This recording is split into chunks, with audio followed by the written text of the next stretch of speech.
O poeta José Inácio Vieira de Melo é sempre um autor que buscou no seu sertão o humus para sua poética.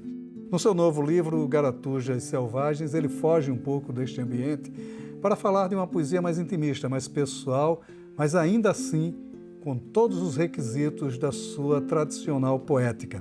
Garatujas Selvagens é um livro também dinâmico nesse sentido, no sentido das homenagens que ele faz a grandes poetas como Carlos Pena Filho, João Cabral de Melo Neto e toda a pleiade da poética da América Latina. Zé Inácio, Garatujas Selvagens, que é o seu novo livro, né? Uma coisa que sempre me chamou a atenção no livros de conto, livros de poema, quando é que o autor sabe que o livro está pronto, né? Quando é que você tem um conjunto de poemas que podem fechar em um livro? Como é que é essa formação do livro de poema? Sobre a finalização do fechamento de um livro de poemas, e eu só posso responder isso por mim, eu vinha num processo de fazer livros, um tema eixo, e ia desenvolvendo em torno daquele tema. Isso com meus três livros anteriores, o Pedra Só, o Sete e o Entre a Estrada e a Estrela. Mas com esse livro, Garatujas Selvagens, foi diferente. Eram poemas que não cabiam dentro desses eixos temáticos, que foram sobrando, ficando de lado, ao lado de outros poemas que eu ia postando nas redes sociais, de acordo com data, de acordo com uma imagem que eu recebi, a imagem pessoal, daí um capítulo chamado Autorretratos. E aí eu não tinha uma noção de livro. Mas só que o tempo foi passando e aquela quantidade de poemas foi crescendo, né?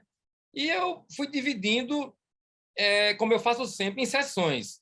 E nem sabia quais seriam os nomes das seções. Mas, à medida que os poemas foram formando grupos, e eu fui sentindo uma esfera, não vou dizer temática, mas de uma ideia assim, de coisa de muita fotografia, de muita imagem, o que remete ao traço original, ao traço primordial, ao ser humano a partir do momento que ele pensa em deixar um registro, seja através de uma mancha na parede.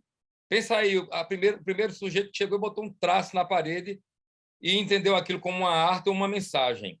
Aí, Garatujas Selvagens, diálogo com artes plásticas, e isso desde da pintura rupestre, passando pela contemporaneidade e chegando às fotos de Ricardo Prado, que é o fotógrafo que vem me fotografando desde 2005, 2004, por aí, que é um grande amigo meu, tornou-se um irmão, e os diálogos que eu estabeleço sempre com artistas plásticos em cada livro meu.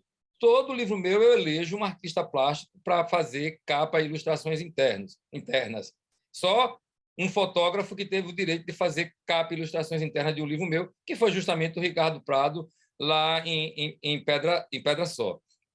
E agora eu venho com o Ramiro Bernabó, e é a terceira vez que nós trabalhamos juntos.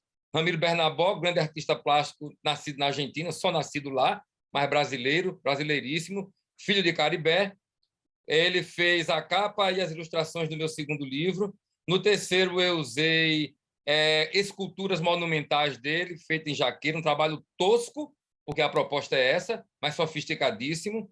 E aí eu usei essas esculturas em jaqueira no meu terceiro livro, lá em 2005. E agora retomamos Garatujas Selvagens com as pinturas dele, presente que ele me deu por volta de 2007, que estava guardado, eu não tinha usado nunca para nada. Várias, acho que umas 40.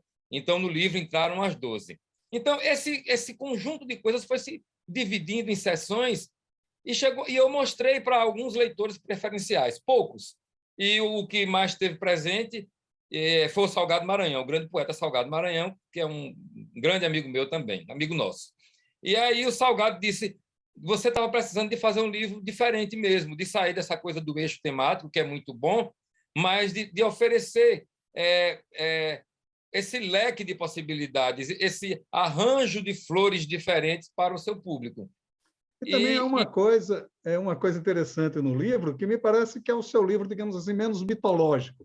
Você dialoga menos com uma mitologia universal, e trabalha mais com poemas mais de cunho pessoais, quase, né? Me pareceu ser o seu livro mais personalístico, digamos assim, né? É isso mesmo? Exatamente, exatamente. Você vê que tem, como eu falei, um capítulo chamado Autorretratos, que são sonetinos, são formados por sonetinos. Sonetos com versos de 3 sílabas, de verso de arte menor, como se chama, né? Porque até 7 sílabas é chamado de verso de arte menor.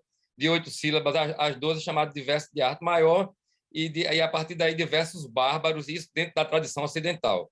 Então, esses autorretratos são sonetinos, tudo a partir de memórias, olhar para a foto desse poeta que vos fala quando tinha 7 anos de idade, quando tinha 10, quando tinha 12, quando tinha 14, e tentar resgatar o sentimento daquele menino. Ao passo que tem um capítulo que é dedicado completamente à minha mãe. Primeiro vem um capítulo chamado Panorâmica das Mães, que aí eu como filho de uma mulher, faço a leitura dos filhos das várias mulheres. E, em seguida, o capítulo da minha mãe, que é o Afresco para Inácia.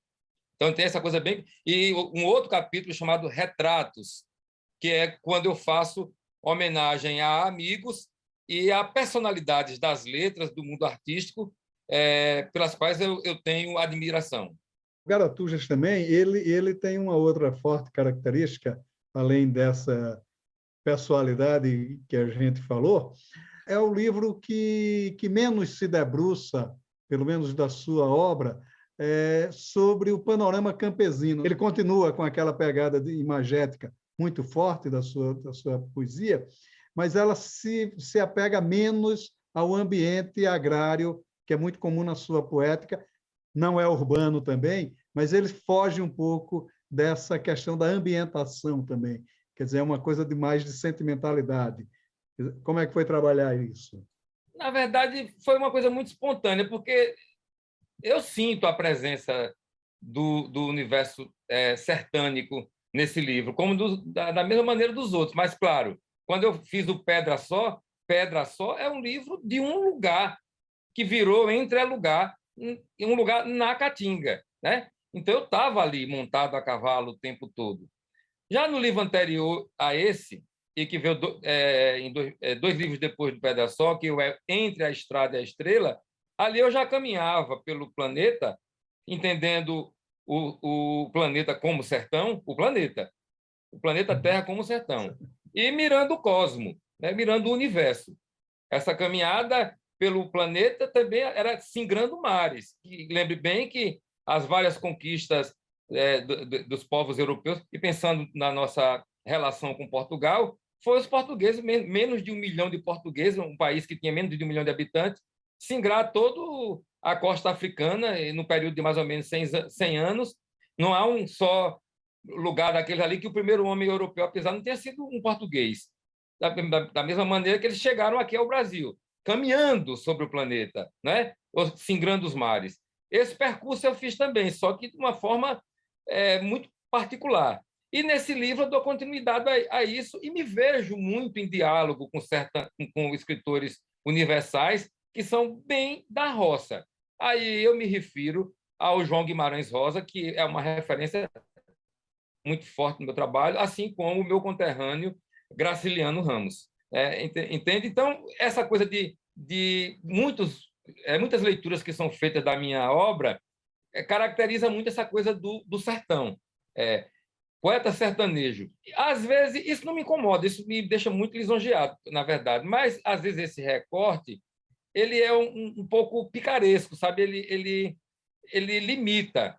Porque, na verdade, esse sertão que eu venho falando o tempo todo, e, sobretudo, depois do Pedra Sólida, depois de 2012, é o sertão cósmico. Eu percebi que, nesse livro, além desse diálogo, dessa fala, desse vocabulário que vem de um determinado lugar, estabelece-se um diálogo com outra parte do nosso continente aqui. Aí eu me refiro à América Latina. Aí sim eu estabeleço um diálogo com poetas colombianos, mexicanos, guatemaltecos, e aí essa dicção ela se aproxima da minha poesia. Aí eu percebo que houve uma diferença, digamos assim, talvez até no ritmo e na maneira de colocar no papel, devido a esse diálogo que eu estabeleci com vários escritores da América Latina, visto que fiz algumas viagens e me aproximei de vários artistas da palavra desses países que eu citei aqui. Agora, você fala do João Guimarães Rosa e fala do Graciliano Mestres, mas você percebeu que o Garatujas é o mais, digamos assim, o mais João Cabral de Melo Neto dos livros de José Inácio Vieira de Melo? Não, não percebi, não, mas fico contente com essa leitura. Eu achava que o meu livro mais cabralino seria o Sete, mas Cabral é uma presença na minha obra e na minha vida, né? É um traço muito forte. Lá no terceiro livro, em 2005, A Terceira Romaria, tinha, na verdade, até uma angústia, porque aproximavam sempre a minha produção de João Cabral, mas a tal da angústia da influência, né? Naquele momento me incomodava. Hoje, eu me sinto muito feliz quando me aproximo de João Cabral, de Jorge de Lima, de Graciliano Ramos, ou mesmo de Guimarães Rosa, porque são meus mestres, são meus mestres. É uma coisa interessante também que não se percebe nos seus livros, mas é uma coisa que é interessante de discutir, porque a poesia lhe chega a partir da música popular brasileira, né? Há essa questão muito forte, e isso acaba não se refletindo na sua poética, né? Como é esse fenômeno? Esse fenômeno é uma coisa muito marcante, do menino Zé Inácio, né, lá em Arapiraca, Alagoas, ali com 10, 12 anos, começando a prestar atenção no que aparecia nas rádios, tocava nas rádios. E, antes disso, o que eu via e tinha consciência muito forte era da música de Luiz Gonzaga, porque era uma coisa assim, no âmbito familiar mais extenso que você possa, ou seja, dentro de casa, na casa dos primos, na casa dos parentes, em tudo que é lugar, o Luiz Gonzaga estava presente. Então, era como se fosse uma espécie de um santo mesmo, que do nosso dia a dia. Ligava a rádio no Novo Nordeste, estava lá. Mas aí, o menino de 11, 12 anos começou a ouvir outras vozes, pessoas vestidas de outras maneiras, tanto no verso quanto na maneira de se apresentar. E filho de sertanejo, o sujeito aparecia com uma camiseta com cabelo meio embolado, já dizia, caba safado, não é para escutar isso não, que esse caba não presta. E era só o que eu queria ouvir, né? Era o Zé Ramalho, era o Alceu Valença, era o Raimundo Fagner, aí o Belchior Ednardo, entendeu? Alceu Valença, Geraldo Azevedo, Zé Ramalho, Elba Ramalho, Amelinha, esse povo, que era o meu povo, dizendo as coisas que aquele menino queria ouvir e que ninguém dizia até então, até porque nós não tínhamos livros em casa. Então, essas vozes que chegavam pela Rádio Novo Nordeste, lá em Arapiraca, foram impregnando o menino, que teve vontade de ouvir mais aqueles camaradas. E quando pegava os encartes dos discos, sobretudo os do Raimundo Fagner, encontrava lá música de Raimundo Fagner sobre poema de Cecília Meirelles, sobre poema de Ferreira Goulart, sobre poema de Federico Garcia Lorca, entendeu? Sobre vários poetas, Alceu Valença musicando Ascenso Ferreira. Então, foi muito forte. Aí eu fui em busca dos livros na Livraria Caetés, em Maceió.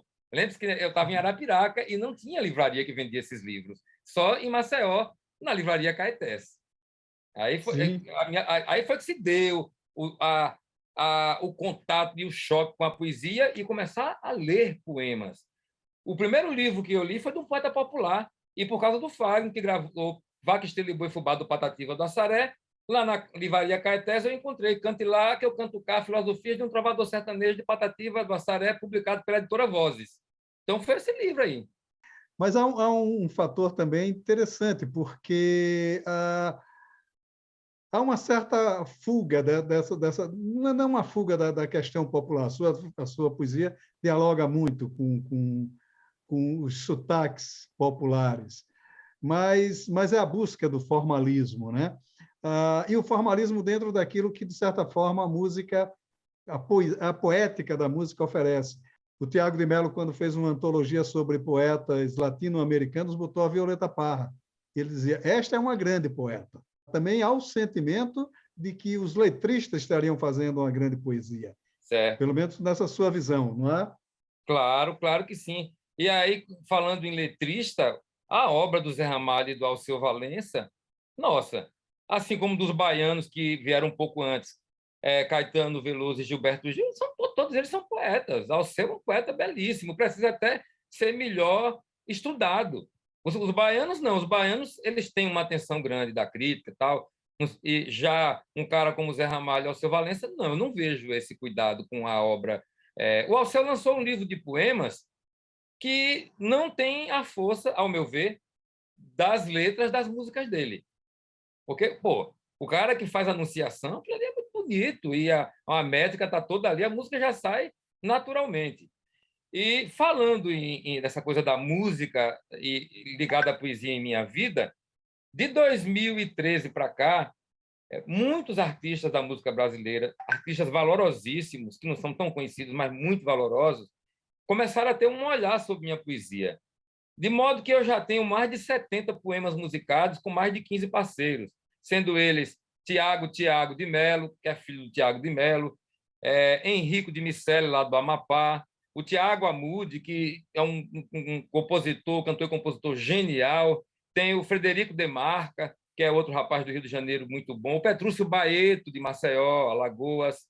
Enfim, tenho muitos parceiros e com trabalhos muito sofisticados, muito bonitos. E eu próprio, de uns tempos para cá, de uns 6, 7 anos para cá, eu abro meu livro e, na maioria das vezes, eu saio cantando os meus poemas, de modo que eu sou muito convocado a fazer performance e eu já tenho uma melodia para os meus poemas. Posso até mostrar isso aqui mais adiante, se você quiser, pegar um poema do livro, abrir e cantar para você ver tal a ligação que eu tenho com a cultura popular e com a música popular brasileira.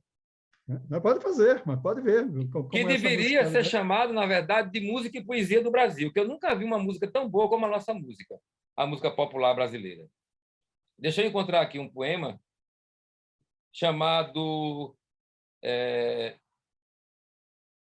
Caboclo de Lança. Deixa eu ver se eu acho ele aqui para a gente mostrar como é que a coisa funciona. Que é do Maracatu, né? Sim.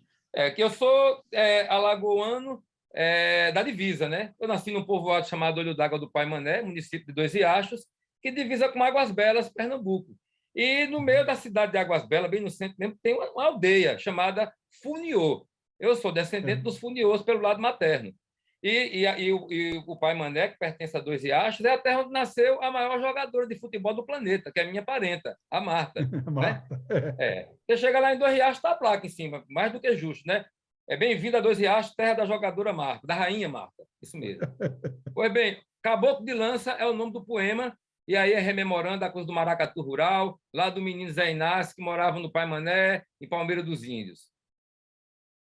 Caboclo de ponta de lança, caboclo de ponta de lança, caboclo de ponta de lança, caboclo de ponta de lança, caboclo de ponta de lança, caboclo de ponta de lança, nem caça nem caçador, apenas olho mais fundo. Depois de tanto mirar, me lanço no meio do mundo e parto mais que ligeiro em busca ao vazio oculto. Persigo o que não conheço para clarear meus escuros. Caboclo de ponta de lança, caboclo de ponta de lança, caboclo de ponta de lança, caboclo de ponta de lança, caboclo de ponta de lança, caboclo de ponta de lança. Sou poeta e nada mais, necessito de sabores, tanto quanto de saberes, para alinhavar as dores. Compreendo as diferenças, tudo está em movimento. Sou um caboclo de lança do extraordinário momento.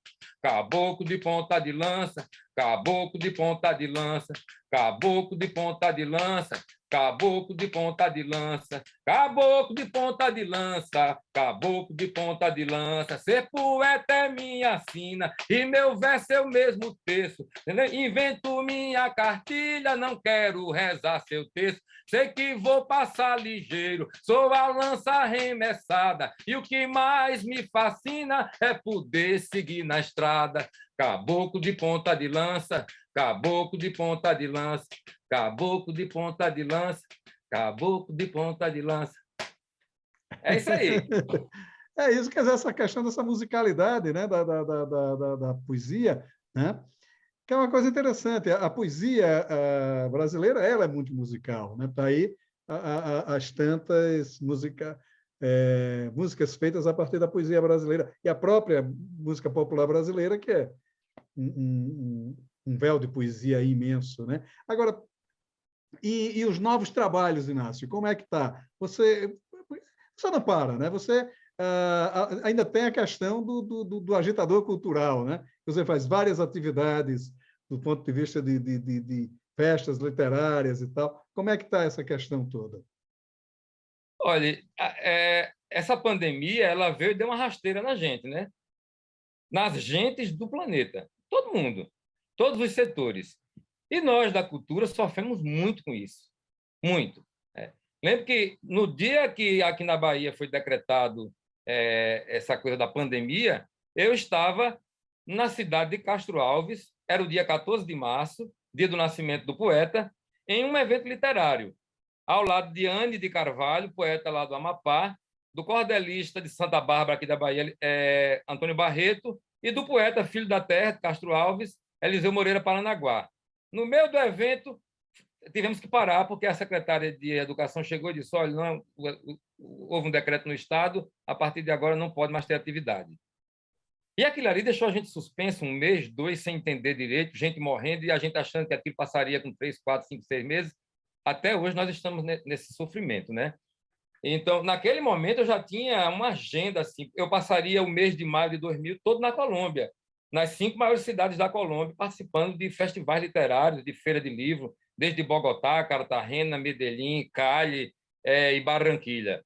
Passei na roça, de casa para roça, entendeu? E aí, em agosto, teria a Flipelô, que é a Festa Literária Internacional do Pelourinho, que começou em 2017, um projeto de Miriam Fraga e, de certa forma, de Zé Inácio também, porque eu estava ali fazendo com ela, pensando a Flip Pelô.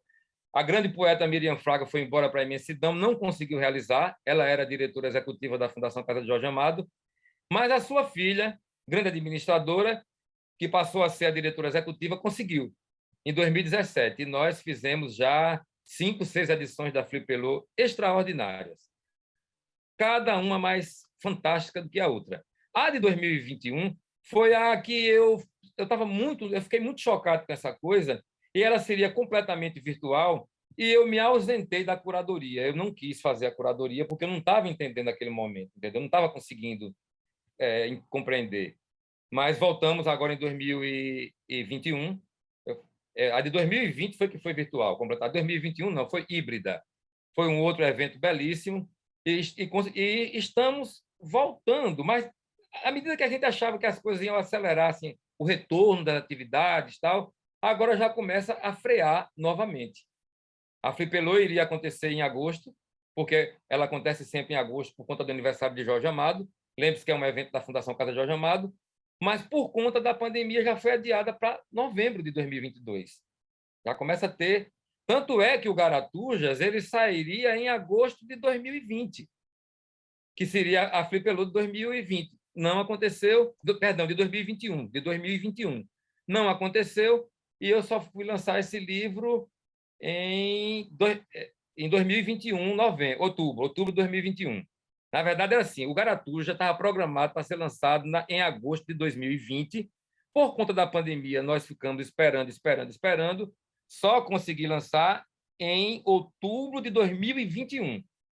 E aí, nesse meio tempo, claro que a gente estava vivendo os dramas que todo mundo está vivendo, poemas foram surgindo, e eu senti necessidade de incorporar um derradeiro capítulo ao Garatuja Selvagem, que é o que fecha o livro, que chama-se A Rota do Ser, que é tratando dessa questão da respiração e de estar no mundo. Tema esse, o da respiração, muito presente no meu livro anterior, de 2017. Parece até que eu estava vislumbrando o que iria acontecer. Aí entra a coisa do vaticínio, né? Dizem que todo poeta é um vate, talvez movido por forças outras. Naquele livro eu traga tanto a questão do ato de respirar, da importância de respirar. E claro que com o desdobramento da pandemia, eu senti a necessidade de revisitar esse tema de uma forma mais suave, muito mais assim, valorizando o ato de respirar e chamando a atenção para isso, do que com a agressão que muitas pessoas se sentiram à vontade de fazer e responsabilizar pessoas que, de fato, possuem responsabilidade, são responsáveis por boa parte das coisas que aconteceram. Mas eu não estava preocupado com isso. A minha ocupação, a minha atenção era de valorizar o ato de estar vivo, de poder respirar. Então, isso entra no livro, no capítulo derradeiro, chamado A Rota do Ser. Maravilha! Zé Inácio, obrigado pela sua participação aqui no Leituras, mais uma vez. Obrigado e um grande abraço. É uma imensa satisfação, Maurício Melo Júnior, meu amigo. E, assim, o tempo passa e você continua sendo esse grandioso e grande leitor, valorizando a produção literária do nosso país e de várias partes do mundo. E eu agradeço muito por esse espaço que você cede à minha pessoa, à minha produção e a todos os escritores. Muito grato, meu irmão. Um grande abraço.